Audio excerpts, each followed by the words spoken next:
Hello student, good morning. Welcome to Parshva international school online classes, class 12th। अब जो इससे पहले जो पढ़ा था प्रजनन, स्वास्थ्य और यौन संबंधित रोग, इसमें अपन ने एक स्वस्थ बच्चे या शिशु को जन्म देने के लिए कितनी उम्र होनी चाहिए, शारीरिक स्वच्छता है ना, प्रजनन क्षमता, मानसिक स्वास्थ्य, संतुलित आहार और गर्भधारण का अंतराल, ये सारे पॉइंट्स पढ़े थे। अब नेक्स्ट आता है कि इनसे यौन संबंधित रोग कौन कौन से रोग हो जाते हैं। सबसे पहला आता है एड्स। एड्स ये एक लाइलाज रोग है, बचाव ही उपचार है, जिसका पूरा नाम कई बार एग्जाम में पूछा जाता है, एक्वायर्ड इम्यूनो डेफिशिएंसी सिंड्रोम्स, है ना, इसका पूरा नाम है। कई बार छोटा कोई शॉर्ट क्वेश्चन बनता है और उसमें ये नाम पूछा जाता है कि एड्स का पूरा नाम बताइए। एड्स मनुष्य जाति में स्वाभाविक रूप से शुरू नहीं हुआ था, बल्कि ये मनुष्य जाति में अपने ही कुछ कर्मों के कारण उपार्जित हुआ है।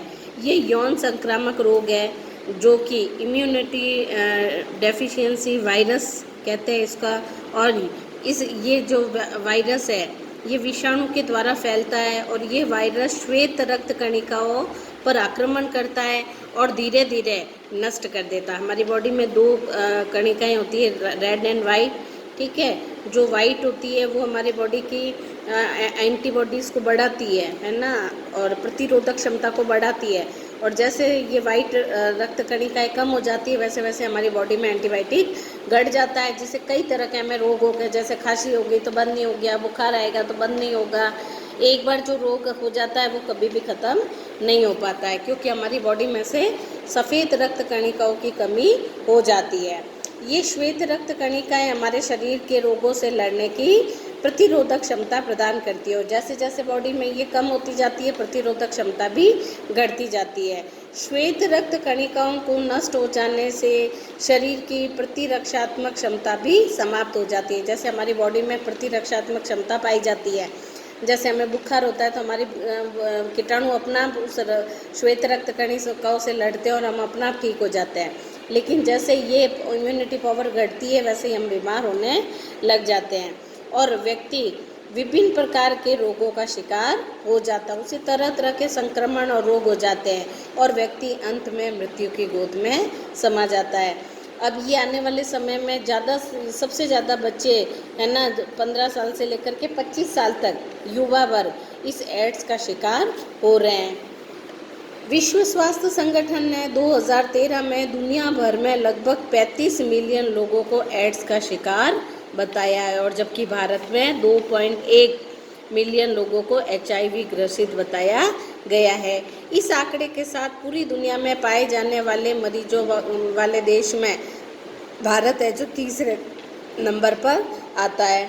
यूनाइटेड राष्ट्र की एक रिपोर्ट के अनुसार एशिया पैसिफिक क्षेत्र में पाए जाने वाले कुल एड्स मरीजों के 40% मरीज सिर्फ भारत के अंदर है। इसका मतलब सबसे ज़्यादा एड्स रोग भारत में हो रहा है। अब इसका बचाव ही उपचार है और इसमें कोई समाधान नहीं है। बचाव किया जाए, ठीक है, इससे सुरक्षित रहा जाए, और इसीलिए राष्ट्रीय एड्स नियंत्रण कार्यक्रम भी चलाया गया, और इससे जागरूक रहने के लिए लोगों को 1 दिसंबर को एड्स दिवस भी घोषित किया गया है। हर गुजरते मिनट के साथ एक भारतीय HIV से संक्रमित हो रहा है, और इसकी चिकित्सा व बचाव का टीका अभी तक विकसित नहीं हो पाया है। हालांकि इस दिशा में विश्व भर में अनुसंधान चल रहा है, रिसर्च चल रही है। यदि इस रोग पर काबू नहीं पाया गया तो समस्त मानव जाति नष्ट हो सकती है, और इस रोग को समझना, समझाना, बचना और दूसरों को बचाना ही एक प्रकार से महत्वपूर्ण परिचर्या है। सिर्फ हम समझ करके, समझा करके ही लोगों को इस बीमारी से बचाया जा सकता है। HIV के संक्रमण से मनुष्य के शरीर रोगों से लड़ने की क्षमता खत्म हो जाती है। HIV क्या है कि हमारी वाइट सेल्स घट जाती है, हमारी बॉडी में प्रतिरोध क्षमता घट जाती है और धीरे धीरे व्यक्ति मृत्यु की गोद में समा जाता है। परिणाम स्वरूप एड्स रोगों को कई तरह के अवसारवादी संक्रमण हो जाते हैं, जिससे तरह तरह की बीमारियां भी हो जाती है। रोगी का शरीर इन बीमारियों से लड़ नहीं पाता है और अंत में ये संक्रमण की मौत का कारण भी बन जाते हैं।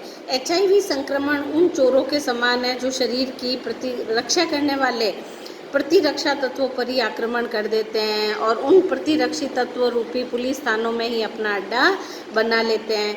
जो हमारी बॉडी में एंटीबायोटिक जो क्षमता रखती है वाइट सेल्स, उसी को ये नष्ट कर देते हैं। जब वही नष्ट हो जाते हैं तो हमारी बॉडी की हमारी रक्षा कौन करेगा। खून के परीक्षण से ही HIV की जांच का पता लगाया जा सकता है। ब्लड टेस्ट से ही हमें पता चल सकता है HIV है या नहीं है। विषाणुओं से संक्रमित व्यक्ति को HIV पॉजिटिव कहते हैं। अंडरलाइन करना, ये क्वेश्चन कई बार पूछा गया है। HIV पॉजिटिव किसे कहते हैं, ठीक है। HIV पॉजिटिव व्यक्ति कई वर्षों तक यानी 6 से 10 साल तक वो जीवित रह सकता है, सामान्य जीवन जी सकता है, सामान्य जीवन व्यतीत कर सकता है, लेकिन इस अवधि में वह दूसरों को यह बीमारी फैलाने में सक्षम होता है। दूसरों को ये फैला सकता है छूने से या एक साथ बैठने से, मच्छर या खटमल या जू खाने से ये एड्स रोग नहीं होता है ना। अतः ऐसे व्यक्तियों को कुछ सावधानियां बरतनी चाहिए, जैसे वह अपने जीवन साथी व बच्चों में ये रोग न फैला सके, स्वयं को भी अवसरवादी संक्रमणों से बचा सके। HIV पॉजिटिव का मतलब एड्स नहीं है, लेकिन इसके विषाणु द्वारा संक्रमण शरीर में पहुंच चुका है और 6 से 10 साल के समय में एड्स विकसित होने लगती है। यानी व्यक्ति में जब ये बीमारी मिश्रित बीमारियों के लक्षण नजर आने लगते हैं, इस अवस्था को एड्स कहते हैं। सबसे पहले सामान्य व्यक्ति HIV पॉजिटिव होता है, फिर ये HIV होता है, फिर HIV पॉजिटिव हो जाता है, फिर धीरे धीरे उसके एड्स के लक्षण यानी सारे तरह की बीमारियां होने लगती है और अंत में जाकर के उसकी मृत्यु हो जाती है। एड्स के रोगों के क्या लक्षण हैं? सबसे पहले तो वजन घटना, शरीर में वेट लूज होता रहता है, बुखार आता है, दस्त लगना, खांसी होना, चर्म रोग होना और अनेक प्रकार की बीमारियां जैसे कि TB होना, निमोनिया होना, कैंसर इत्यादि बीमारी भी इसमें देखी जाती है।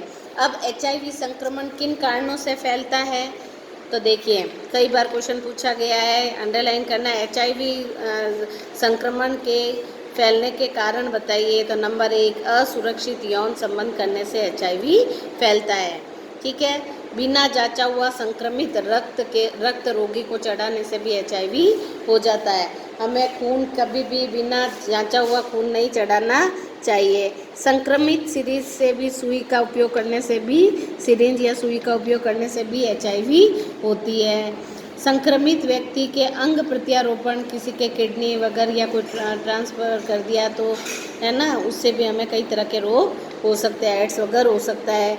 HIV संक्रमित माँ के होने वाले बच्चे से व उसके स्तनपान कराने से भी व्यक्ति को संक्रमित व्यक्ति हो सकता है। इन सब कारणों